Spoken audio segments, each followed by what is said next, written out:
Okay, here we are, and let's see, this is session number 3 or 4? Session 4. I have to get the class to help me teach this class. That's why I got them here. Session 4. Okay, section 4. We're going to pick up just for a second with chapter 7. Then we're going to do 8 and 9. We're looking at the story sermon today, but also going back to your point sermon. When you prepare your point sermon, your topical sermon, you don't have to say point 1, point 2, point 3, but you got to say it on your paper. I want to see that you understand how to outline a sermon that makes sense. That you know how to take people from this thought to this thought.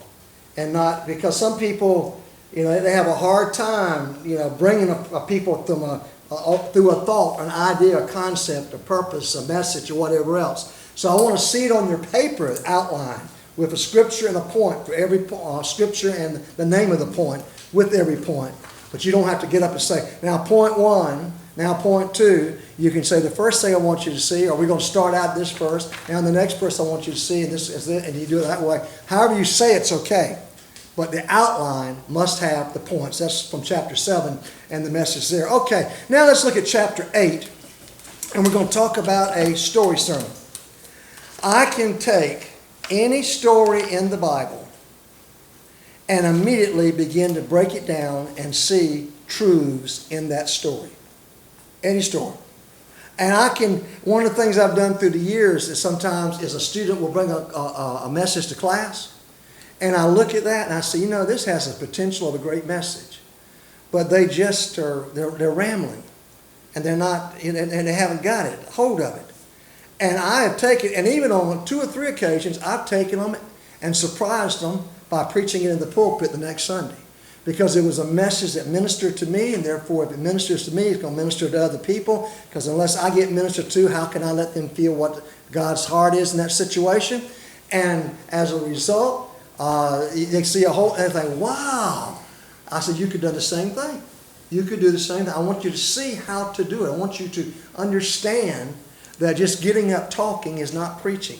Okay? You've got to outline, and you've got to go from point A to point Z. Now, in a story sermon, I take the story example here in chapter 9, which I talk about in chapter 8. And the example was the story of the healing of Naaman. And there are 100 points you can see in that story. Everybody knows the story. Naaman got leprosy. A little girl in his household was a slave. She told him about a prophet in her land that could heal him, so forth and so on. And notice how the things I saw in it. Number 1, no one is above needing a miracle. Now that's a point.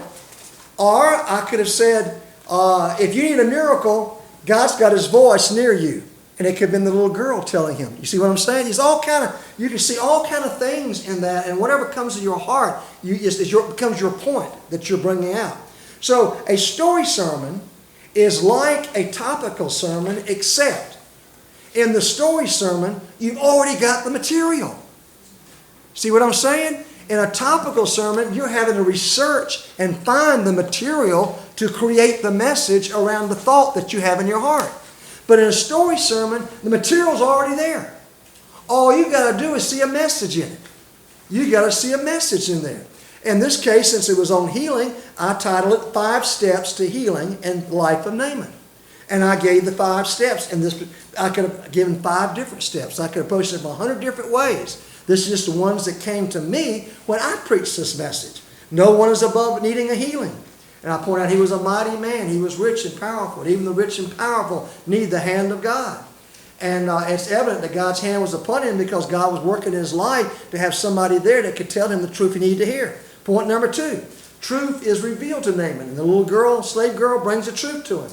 Number 3, healing many times requires action on our part. So if Naaman was not willing, I've had people say this to me. Well, I'll tell you one thing. I'll die before I'd go to a Benny Hinn service to get healed. But guess what? Go ahead and die. You deserve to die. If you have that attitude towards the things of God. It doesn't matter whether you like Benny Hinn or anybody else that has a healing ministry. It doesn't matter whether you like their style. It doesn't even like their lifestyle. What matters is if there is an anointing upon a ministry for healing, you're not looking to the man, you're looking to God. But if you see that that anointing is there, it's a way to help you release your faith. And you see all of these testimonies. I ministered under Catherine Kuhlman. I was one of her ushers at the World Conference on the Holy Spirit back in the 1970s. And I want to tell you, that did tremendous things for my life. Benny Hinn and I, get this now, Benny Hinn and I held a healing service in Florence, South Carolina back in the year of 1979 or 80, something like that. He came and I invited him and he said, let's do this service together. And I said, okay. And he and I held a healing service together. Benny Hinn. So, it's God that does the healing. But if you've tried everything else for your healing, but you don't want to go to one of them Pentecostal healing services, well, then go ahead and die. You get healed that way anyway. You'll be no more sickness, no more whatever. You go to heaven. You may get rebuked in heaven for having pride. When you get there, it may take away part of your reward if you're a child of God. But that attitude, I'd rather do this. So, Naaman could have said, well, I tell you what, I'm not going to go to a prophet in a land I've conquered. I'm going to go to one of the priests up here at the temple of Apollos or somebody. And, I'm not. No. He was humble enough to go. And then that challenge got more so. Because when he got there, the prophet said, okay, I want you to go duck in the river down here, Jordan. And he's thinking, the river in Damascus is clean. The Jordan is like a little branch. It's not even like a real river. It's more like a big stream. Why can't I go back to my beautiful river with the palm trees along the side of it? Why do I got to go, But you got to humble yourself. You got to do what God says do. And you do it. And so you see how in this story, I developed a great sermon about healing. And there's all other points. I could have used many different points. I could have exchanged every one of these for different points with a different theme about healing in this sermon. But these are the ones that God brought to me. Other times I went to preach this, I began to see other things. Like, for instance, point number 1, no one's above a miracle. I began to see the first point was, when you need a miracle, God has the answer nearby. In that case, it was a slave girl. She had the answer. You know what I mean? And so I saw something different other times when I preached it. You will see something, is what you see from the Holy Spirit in that Bible story. Now, a Bible story is not a parable. That's why I got parable sermons as a separate type of sermon. Jesus spoke in parables. Sometimes there was a story. You say, how do I know if Jesus was giving a parable or a story? If Jesus said there was a certain man, then that's a story. If Jesus said the kingdom of heaven is like a light under a bushel, whatever, or something other, then that's a parable. Anytime it's a certain person, he's telling a story, a true story. But if he's not saying there's a certain person, it's like unto. When it's like unto, that is a parable. So I want you to find a Bible story. And I want you to do it just like the topical sermon. I want a title. I want an introduction. I want before the introduction, actually, you should have your scripture, which in the case of a story, if the story is long, don't read the whole story.